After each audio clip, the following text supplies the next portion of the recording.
کاراکردنی میکانیزمی ماشا ئەگەری دەستپێکردنەوەی دانوستانەکانی ئێران و ئامریکا لە ژێر سایەی شەڕدا.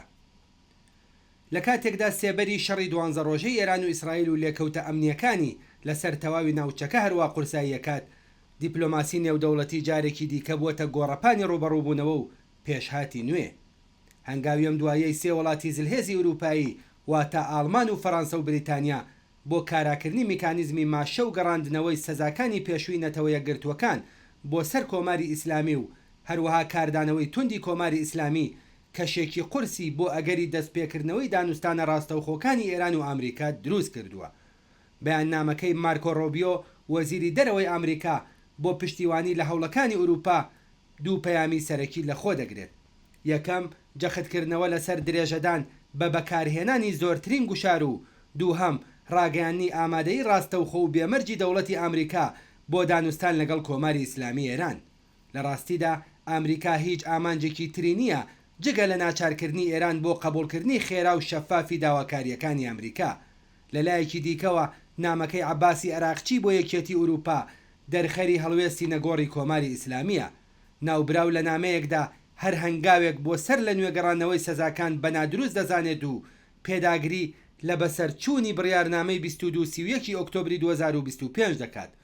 بەڵام هەر لەو نامەیەدا جارێکی دیکە ئامادەیی کۆماری ئیسلامی بۆ دەستپێکردنەوەی بەوتەی ئەو دانوستانی دادپەروەرانە و هاوسەنگ ڕاگەیاندووە بەو مەرجەی کەلایەنی بەرامبەر نیەتی باش لە خۆی نیشان بدات و خۆی لە کردەوەی تێکدەرانە بپارێزێت. ئەم دژوازیە ڕواڵەتیە واتە ڕەتکردنەوەی سزاکان لەلایەک و ڕاگەیاندنی ئامادەیی بۆ وتوێژ لەلایەکی دیکەوە ئاماژەیە بۆ داماوی و بێدەسەڵاتی کۆماری ئیسلامی لە بەرامبەر گوشارە ئابوووریەکاندا. واقعیت ئەوەیە کە ناکۆکیەکانی نێوان هەردوولا لە بنەڕەتدا لەسەر سروشت و ئەجەندای دانوستانەکانە. لە کاتێکدا کۆماری ئیسلامی پێداگری لەسەر ئەوە دەکات کە دانوستانەکان تەنها لەسەر پرسی ئەتۆمی بێت، ئیدارەی ئامریکا لیستێکی دوور و درێژ لە ویست و داواکاریەکان دەخاتە ڕوو، لەوانە ڕاگررتنی بەرنامەی موشکی بالستیک، کۆتایی هێنان بە تیرۆریزمی ناوچەیی و گۆڕانکاری لە ڕەفتاری کۆماری ئیسلامیدا. ئەم جیاوازیە لە ڕوانگەدا دەتوانێت ببێتە بربەستێکی سەرەکی لە بەردەم بەرەو پێشچوونی هەر گفتوگۆیەک. ئامانجی تاکتیکی کۆماری ئیسلامی لە دانوستانەکانی داهاتوودا بریتیە لە گەیشتن بە سازانێکی ئابڕوومەندانە و ئامانجی تاکتیکی کۆماری ئیسلامی لە دانوستانەکانی داهاتوودا بریتیە لە گەیشتن بە سازانێکی ئابڕوومەندانە و ئامانجی استراتیژیکی ئەو بریتیە لە دەستەبەرکردنی گەرنتی مانەوە. ئەوان هیوادارن بە ئاساییکردنەوەی پەیوەندیەکان لەگەڵ ئەمریکا و وڵاتانی دیکەی ڕۆژاوایی و هەڵگرتنی سەزاکان ڕێگری بکەن لە تەقینەوەیەکی کۆمەڵایەتی و تا دەتوانن پرسی جێنشینی خامنەیی و دەستا و دەستکردنی دەسەڵات لەسەرەوە بەهێمنی تێپەڕ بکەن. ئامانجی تاکتیکی ئەمریکا بریتیە لە گۆڕینی ڕەفتاری کۆماری ئیسلامی و ئامانجی استراتێژیکی ئەو وڵاتە بریتیە لە بەهێزکردنی هەژمۆنی ئەمریکا لە ڕۆژهەڵاتی ناوەڕاست. دەوڵەتی ترامپ بە دەرکردن بە پێگەی لاوازی کۆماری ئیسلامی استراتیژیەکی لەسەر بنیادنانەوە و بەهێزکردنی پێگەی ئەمریکا لە ناوچەکە، ڕێگریکردن لە ئێران بۆ دەستڕاگەیشتن بە چەکی ئەتۆمی و هەروەها چڕکردنەوەی تواناکانی لەسەر ڕوبەڕووبوونەوە لەگەڵ نفوز و کاریگەریە ئابوووریەکانی چین دامەزراندووە. لەم ڕۆژانەدا دەسەڵاتدارانی ئامریکا باز لە بابەتی جۆراوجۆری وەک هەڵوەشانەوەی سپای قودس لە ناوبردنی موشکی بالستیک و قەدەغەکردنی بەرهەمهێنانی ئەو جۆرە موشەکە، گواستنەوەی ئۆرانیۆمی پیتێنراو بۆ وڵاتێکی سێهەم و لە ناوبردنی سەرجەم سیستەمەکانی پیتاندن دەکەن.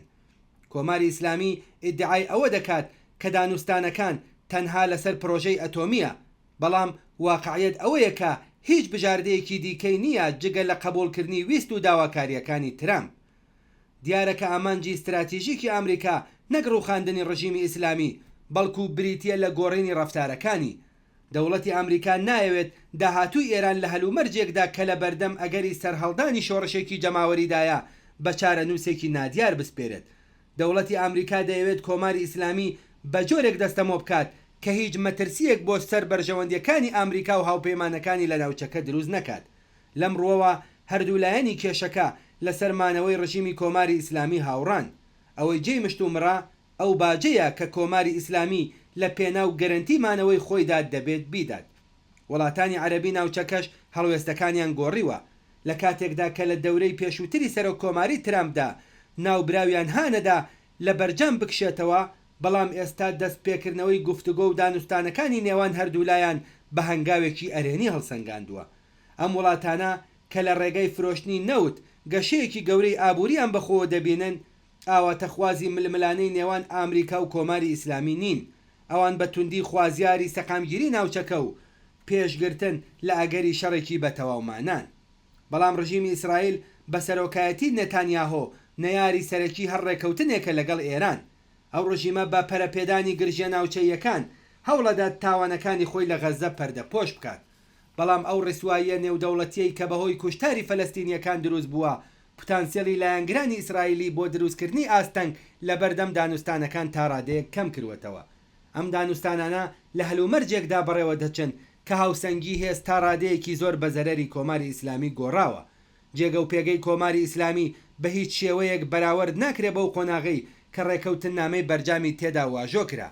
ئەگەری هەر ڕێکەوتنێک دەتوانێت بۆ ماوەیەکی کورت ببێتە هۆی کەمبوونەوەی گرژیەکان و تا ڕادەیەک ئاساییبوونەوەی دۆخەکە و هەروەها بوار ڕەخساندن بۆ بوژانەوەی ئابووری سنوورداری ئێران و پێناسەکردنەوەی ڕۆڵی ئەو وڵاتە لە ناوچەکە لە ژێر چاودێری ئامریکادا. بەڵام ئەم ڕێکەوتنە ناتوانێت قەیرانی پێکهاتەی نێوان کۆماری ئیسلامی و جەماوەری خەڵکی ئێران چارەسەر بکات. داهاتووی ئێران نەک لەسەر مێزی دانوستان بەڵکو لە مەیدانی خەباتی کۆمەڵایەتی و سیاسی خەڵکی ئێران بۆ دیاریکردنی چارەنووسی خۆیان دیاریەکرێت. هەر ڕێکەوتنێک لە کۆتاییدا تەنها دەتوانێت مەرهەمێکی کاتی بێت بۆ ساڕێژکردنی ڕنج و ئازاری قوڵی کۆمەلگەی ئێران. واقعیت ئەوەیە کە لەلایەکەوە کۆماری ئیسلامی هیچ بژاردەیەکی دیکەی نییە جگە لە قبولکردنی داواکاریەکانی ترامپ و لەلایەکی دیکەشەوە ئامریکا ئامادە نییە بچێتە ناو پرۆسەیەکی درێژخایەنی دیالۆگ بۆ گەیشتن بە دەرەنجام و دەیەوێت ویست و داواکاریەکانی لە دانوستانێکی شەفاف و خێرادا دەستەبەر بکات. لەو ڕووەوە کە هیچ سەرکەوتنێکی بەدەست نەهێناوە لەم کێشمەکێش و توێژانەدا لەگەڵ کۆماری ئیسلامی زۆر پێویستی بە سەرکەوتن هەیە. بە چۆکداهێنانی کۆماری ئیسلامی کۆمەک دەکات بە بەهێزبوونی پێگەی ئامریکا لە تەواوی ڕۆژهەڵاتی ناوەڕاستدا. ترامپ بۆ ئەوەی لە ئاستی جیهانیدا هێز و هەیمەنەی خۆی نیشان بدات پێویستی بەوەیە کۆماری ئیسلامی ناچار بکات بە هەر ڕێگایەکی ممکن چ لە ڕێگەی دانوستان یان بەکارهێنانی هێزی سەربازیەوە داواکاریەکانی قبول بکات. بەڵام قەیرانی ناوخۆ و ناڕزایەتی گشتی ئاڵنگاریەکی سەرەکیە بۆ کۆماری ئیسلامی. سەرنجام داهاتووی سیاسی ئێران لە بەرژەوەندی کرێکاران و خەڵکی چەوساوە و بێبەش نەک لە دانوستانی دیپلۆماسی ئێران و ئامریکا بەڵکو لە مەیدانی خەباتی کۆمەڵایەتی و سیاسیدا دیاریەکرێت. ئیرادەی زۆرینەی خەڵکی ئێران ڕێبازی داهاتوو دیاریەکات. داهاتووی ئێران نەک دیپلۆماتکاران بەڵکو بە ئیرادەی بە کۆمەڵی ئەو جەماوەرە دیاریەکرێت کە چیتر نایانەوێت ببنە قوربانی سیاسەتە شکست خواردووەکانی ڕژیمی کۆماری ئیسلامی.